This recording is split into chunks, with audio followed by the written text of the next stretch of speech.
quels sont les bénéfices de la RSE, on peut se situer à deux niveaux. Le premier niveau, c'est l'intérêt général. Et sur ce point, c'est la question de l'environnement économique, l'environnement de travail.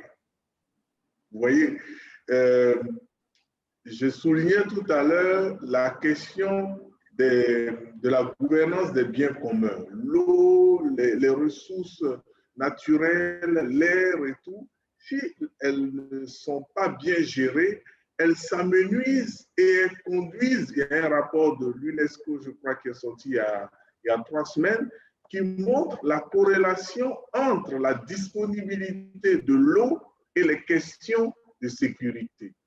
Or, l'entreprise a besoin de travailler dans un environnement interne paisible, mais dans un environnement général également paisible. Donc ça, c'est le premier intérêt.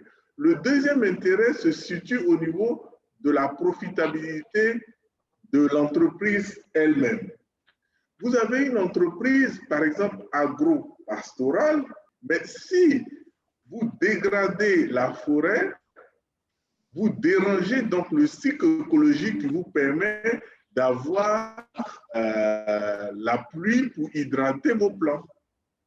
Donc, il est plus intéressant pour vous, même si vous le mettez sous le couvert de la RSE, de faire de l'agroforesterie en garantissant une meilleure protection des forêts, qui va garantir une meilleure disponibilité des ressources aquatiques dont vous avez besoin et une meilleure préservation de l'écosystème dont vos plantes ont besoin. Ces plantes évoluent dans un écosystème qui, si cet écosystème est dérangé, vos productions vont baisser et votre profitabilité va baisser également. Donc, au final, c'est le dirigeant de l'entreprise, c'est l'entreprise qui gagne.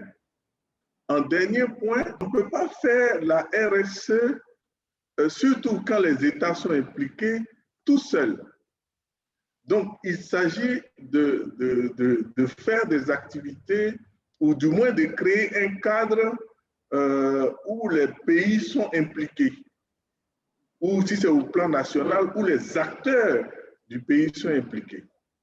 Donc, nous, au niveau de l'INATSI, par exemple, ce que nous faisons, c'est que quand nous travaillons avec des entreprises, nous essayons de les intéresser à des activités ou à des questions qui puissent apporter les changements au plan de l'économie nationale.